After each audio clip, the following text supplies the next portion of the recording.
Сәлеметсіздер ме, құрметті аналар, құрметті балалар. Бүгінгі біздің қозғайтын тақырыбымыз адамдардың қарым-қатынас деңгейі. Жалпы алғанда қарым-қатынас деңгейінің бірнеше түрі бар, бірнеше деңгейі бар.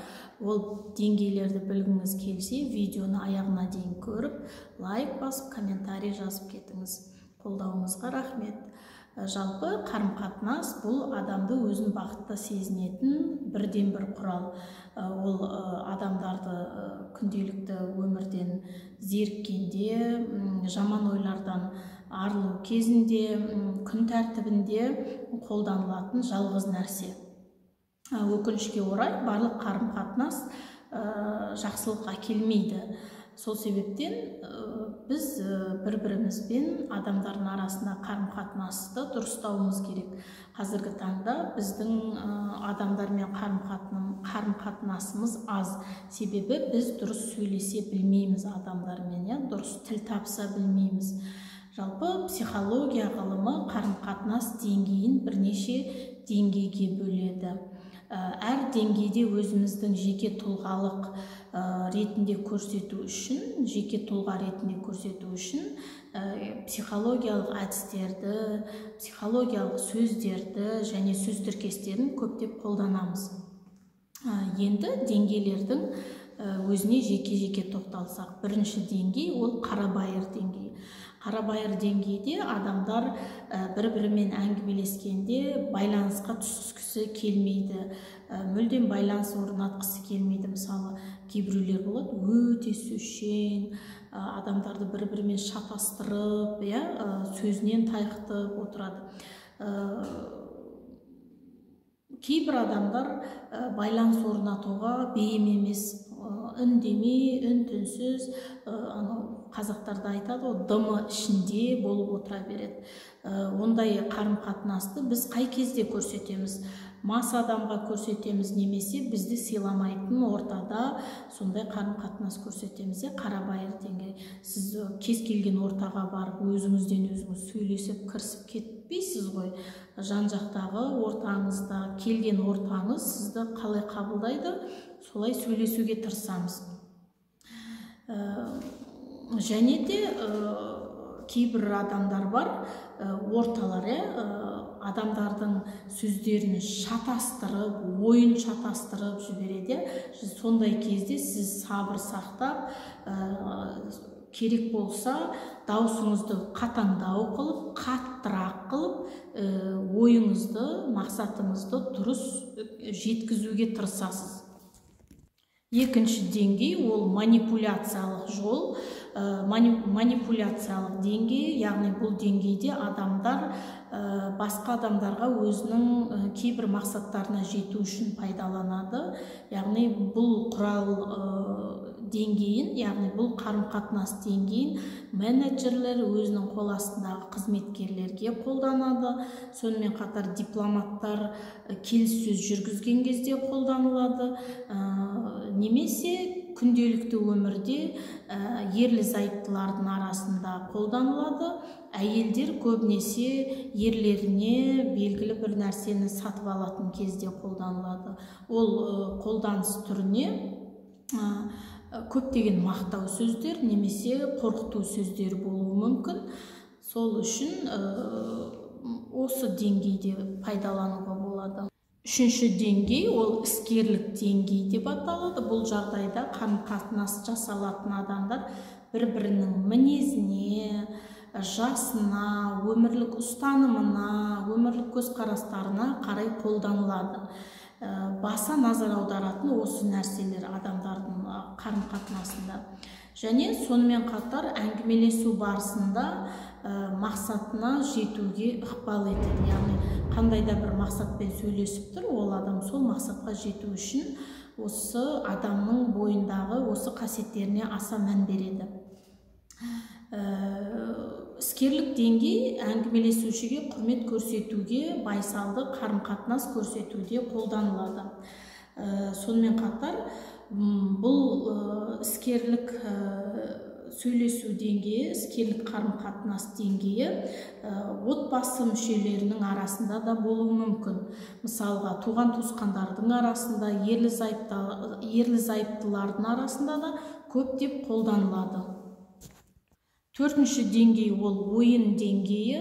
Яғни бұл деңгей қарым-қатынастың бейресми ойын түрінде, былайша айтқанда, жеңілтектік реңкіне ие. Жеңілтектік дегеніміз орысша айтқанда флирт деп жатамыз ғой. Бұл ойын деңгейі, қарым-қатынастың ойын түріндегі деңгейі көбінесе жақын достардың арасында, немесе достардың ортасында көптеп кездеседі.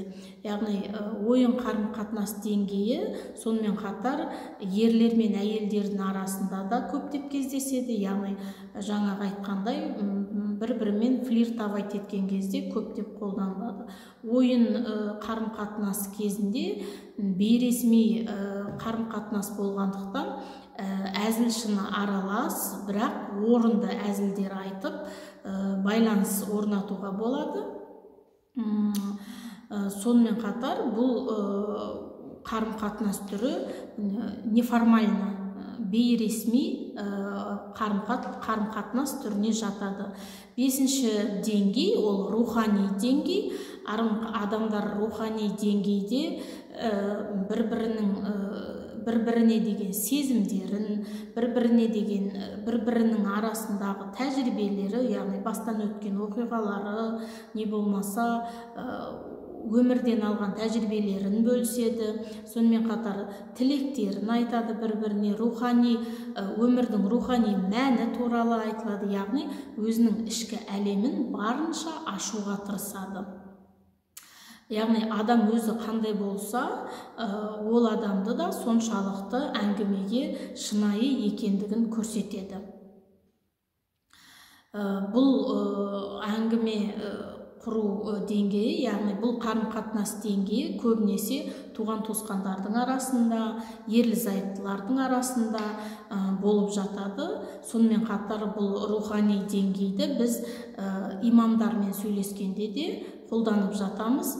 Бұл қарым-қатынастың бұл кезеңін, яғни имаммен сөйлескенде бізге өте баяу, асықпай сөйлеу керек. Яғни әрбір сөзімізді маңызды, мәнді қылып сөйлеуіміз керек. Бұл сұхбаттасушыға біздің ерекше құрметіміздің белгісі болып көрінеді. Қарым-қатынастың 6-шы деңгейі бұл маскаланған, былай басқаша айтқанда маска арқылы қарым-қатынас орнату. Адамдар әртүрлі жағдайда әртүрлі маска киіп қолданады бұл деңгейде. Яғни мысалы әңгімелесушімен сіздің араңыздағы байланыс онша емес болса, немесе әңгімелесушіні сіз ұнатпай тұрсаңыз, маска арқылы қолдануға болады. Яғни оны ренжітіп алмайын деген сияқты маска қолдансаңыз болады. Көбінесе бұл маска қарым-қатынасын, маскалық қарым-қатынасты біз мынандай жағдайда да қолданамыз. Яғни өзімізге ұнамайтын сыйлық алған кезде мәжбүрлі түрде қуануға ерік береміз. Яғни өзімізге ұнамайтын сыйлық алып жатқан кезде шынайы қуанған сияқты түр жасаймыз. Былайша түр жасау дейді ғой қазақтар. Түр жасау арқылы қабылдаймыз. Бұл масканы уақытында, орнымен қолданған дұрыс.